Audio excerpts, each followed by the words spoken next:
Hello, Bob. I'm going to test your carburetors and show you how wonderfully they work, and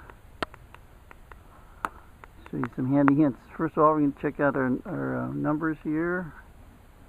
Hopefully you can read that. 25,168, and this is 25,297. 25,297. Hopefully you can see that. Now, before we get started, we've got to make sure that you've got fuel up to the carburetors, and that's where your priming lever comes in handy. And perhaps you can see the fuel in there. Okay, so what we're going to do is make sure we got fuel to the float bowls.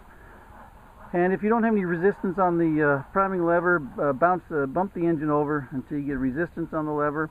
Keep pumping until the resistance decreases, and that means you have fuel up to the carburetors. Now let's go over some handy hints in no particular order. You're going to be using 2 wrenches to install the fuel lines, and what you can do is use this wrench to stabilize the fitting in the float bowl, and then you're going to use this wrench for doing all your twisting and turning. In terms of installing the carburetors themselves, you're going to really enjoy a set of these 1/4-inch drive universals, socket built onto the universal, and that's going to help you get into those tight places underneath the carburetors. You don't have to use these, but they make your life really easy. And the 1/4-inch drive will give you enough torque on the bolts to snug these carburetors down and secure them. You do not need to be wrenching on these things with a 1/2-inch drive or anything like that. Now, another handy idea is when you have the carburetors mounted, have them loosely mounted so that you can install your air log. Get back here a little bit. So you can install the air log. You can wiggle the carburetors up and down and install the air log, and then pull the air log off and go back in and do your final tightening on your carburetors. Because if you don't, these carburetors have enough wiggle up and down, left and right, that you install the carburetors, tighten them down, then you go to put your air log on, and it's not going to fit. So install the air log on the loose carburetors. I would suggest snugging down a couple of points on the air log to secure it to the carburetors and keep them in place, and then go in and snug down your carburetors. That will make your life so much easier. In terms of actually installing the carburetors, I'll give you all the instructions, but you're also going to want to, I would say, do these in a crisscross pattern in terms of tightening the bolts. You don't want to tighten this one down all the way and then go to this one, tighten it all down all the way, etc. You know, a little torque pattern. You will then need to adjust your linkage, and I'm going to go over that in terms of final adjustment of linkage. And I'm trying to think, that's fuel quality, fuel condition is critical on these cars. The idle mixture screw, which is right here. Idle mixture screw right here. I'm sorry, I said that wrong. This is the idle mixture screw. The idle jet has the tiniest little hole on the end of it, and if you want to look at it, you can just unscrew the jet, which is part of your routine maintenance if the car fails to idle. So what you're going to do is unscrew this jet, and on the end of it is the tiniest of holes, just about the diameter of a hairbrush bristle or a wire on a wire brush. And this is what clogs up, and that's what destroys your idle, what kills your idle. And all you do is unscrew this and blow it out, and if you don't have the ability to blow it out or unclog it, swap it for the idle jet on that side, because the second barrel idle jet is just inert. It's just plugging a hole, and they're both the same, so you can swap them back and forth if you so choose. Anyway, very easy to fix a lack of idle, and that comes only from getting trash inside your fuel system, either from the tank or because your filters are not clean or not good enough filtration. I actually recommend installing an extra inline fuel filter. The other screws we will be dealing with is the idle mixture screw, and of course the screws to set the actual idle. And right now we're going to test our cold start capabilities. I know we've got fuel up to the carburetors. Let's see. We're going to switch on. I'm going to choke, and we're going to see how they start. Ambient is at about 65 degrees out.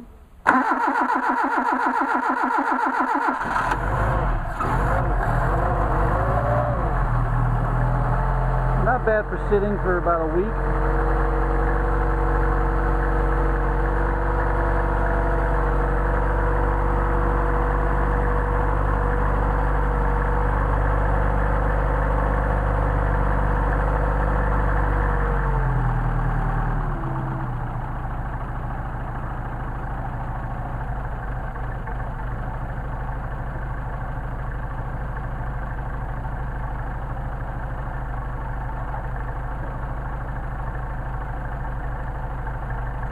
Now then, we don't get to do any tuning until these things are totally warmed up. You can see we don't have any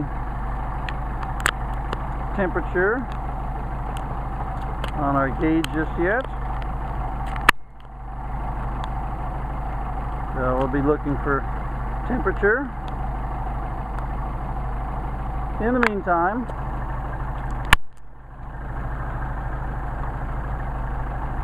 the idle, the choke. When you activate the choke, obviously you're closing the butterflies to enrichen the mixture. But at the same time, you'll notice that you're moving this throttle lever right here, this throttle lever. Watch it move.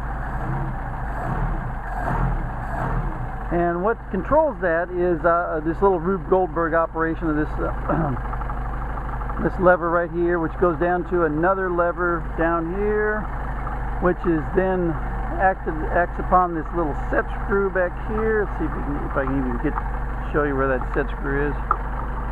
Little set screw right here, and that acts on the lever that is for the throttle, and then which in turn is acting on the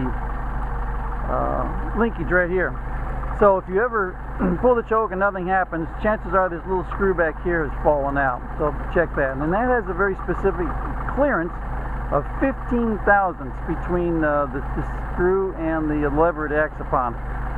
And of course I'm going to set that for you because once it's in place you can't do that, and you can double check it when you get the carburetors in your hot little hands. And so we're going to wait for this thing to warm up. We're going to help it warm up.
you'll be able to see the, in a little bit you'll be able to see the thermostat open.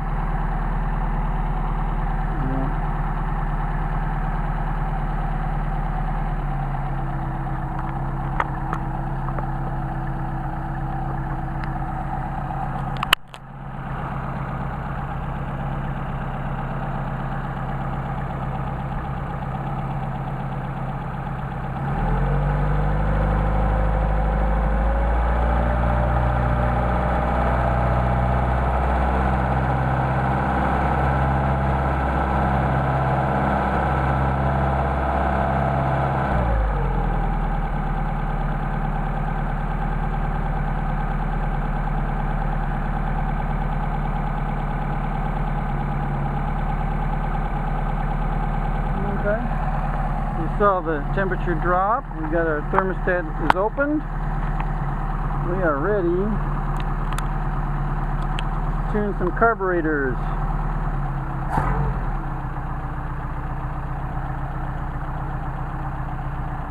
First thing you're going to want to do is check how much airflow is going through each of these throats of the carburetor.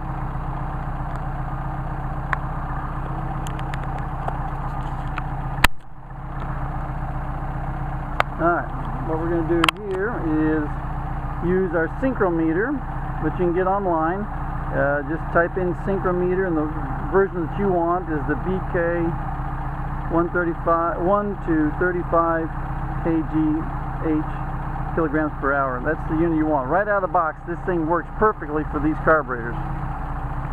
So what we're going to do is check our flow through our second barrels, which are in op at idle, and what we're looking for is how little air is flowing through them. So anything below 2 is what we're looking for. So we got 1.5 there over here. I got 1.5 there, which is great. Now then, we're going to synchronize these throats, and what we're going to do is disconnect the linkage so that the carburetors are running independently of each other, and make sure you don't let this drop so that that second barrel, that carburetor goes wild, runs unchecked.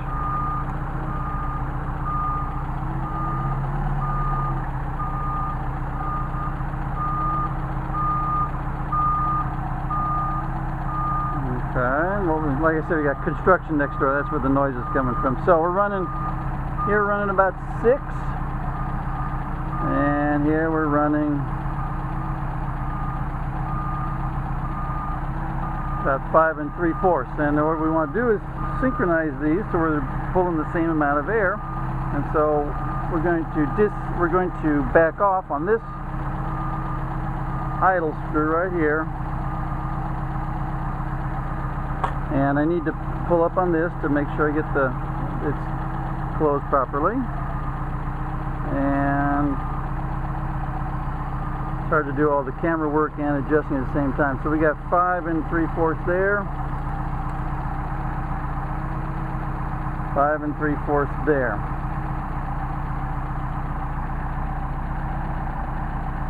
So we know these are both pulling the same amount of air, and they're synchronized in that regard. And you're going to do this.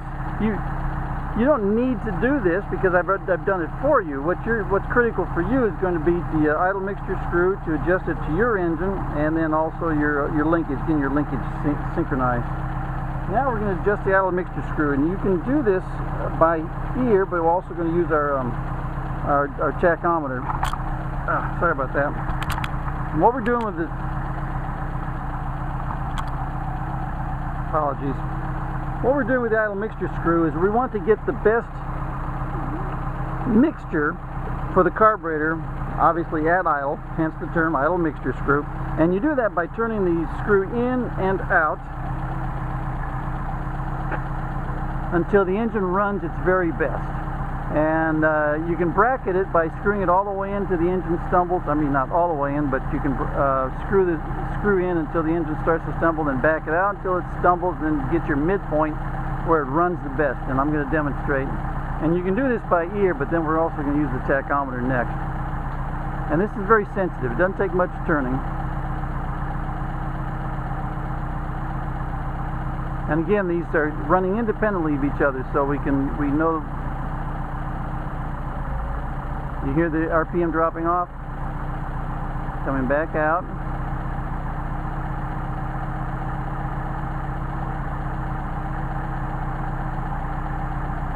Starting to drop off again. Now if we go to the extreme,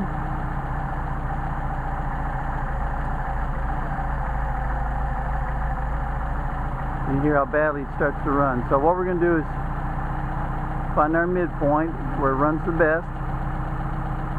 And if you need to, make a little slot mark on here to remember where you were. So we're dropping RPM there. We're going to come back to about this point right here. Runs very nicely. Same thing on this side.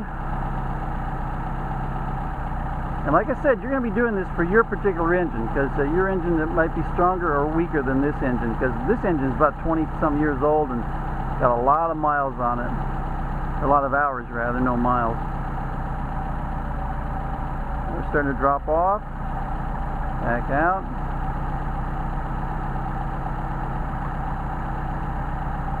Dropping off again. Alright, back into about the midpoint. Now then, the second barrel idle mixture screws are dummies. They don't work. They don't do anything. Those are blanked off. So don't bother to, no need to mess with them. I'll screw this all the way down for you.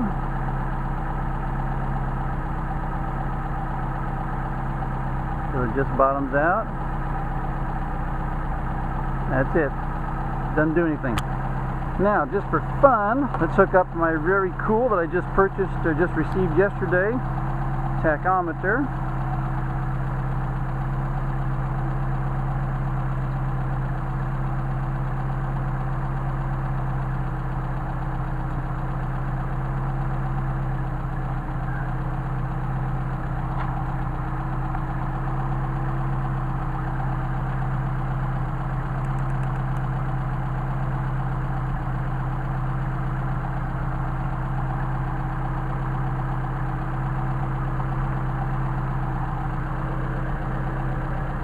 Alright, so we've got, well, I guess it's going to have to do for the time being. We're reading